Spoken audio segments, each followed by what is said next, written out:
I still don't like seeing my words in print. It makes me want to reach for a pen and start striking things out. Anyone who says they enjoy my writing is clearly either lying or has terrible taste. "We're going to be arrested," I say for at least the 6th time as Louisa returns to me, her stack noticeably thinner, while mine remains robust. And for the 6th time, perhaps the 7th, for she has a knack for speaking to my fears before I can voice them, Louisa replies, "We are not going to be arrested. There is nothing illegal about offering gratis literature in a public park."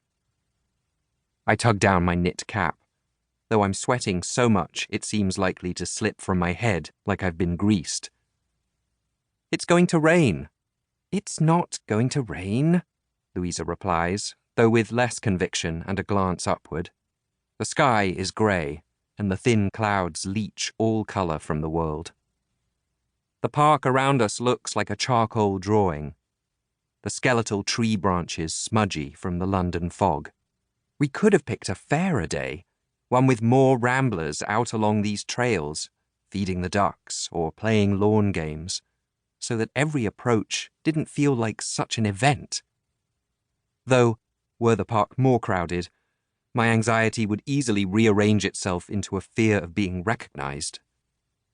Even though my father is currently at our home in Cheshire, all gossip, like the proverbial roads to Rome, finds its way back to him.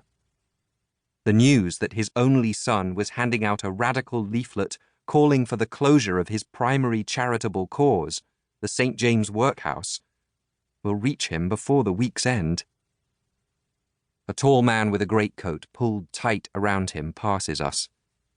He's walking quickly, head down, but Louisa still thrusts a pamphlet at him. "Support the closure of the St. James Workhouse, sir." He spits at her. She manages to dodge, and it lands on the path at her feet, foamy and yellow, like an uncooked egg. "Arsehole!" Louisa shouts at the man's back. "Bitch!" he returns, throwing a lewd gesture over his shoulder without turning. "Very creative." She shoves a strand of hair from her eyes, then, like nothing happened, steps into the path of the next pedestrian. "Support the closure of the St. James Workhouse. I have a pamphlet." This man pauses. "You want money for it?" "No, sir," she replies. "It's yours to take, free of charge. A plea for reform from a new and exciting writer who goes by the name John Everyman." He takes it, and as he starts again on his way, Louisa whirls on me with a triumphant smile. "See, it's not so bad. You were just spit at. Spit is easy to wash out." And he missed. She gestures victoriously at her still clean skirt. She's dressed much plainer than I'm accustomed to seeing her. Her usual silk day dress has been swapped for a neckerchief and a rough-cloth short gown pinned over a grey wool skirt.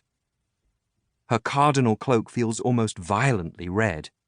It puts the ruby stone on the ring I gave her for our engagement to shame. My own attire is driving me mad. After months of wearing nothing but morning clothes in black and grey, any sort of colour, even the unobtrusive browns and olive green I'm currently sporting, feels garish. The collar of my shirt is so tight I can't breathe right. Or maybe it's the buttons on the waistcoat. Or maybe it's the fact that I'm wearing clothes at all.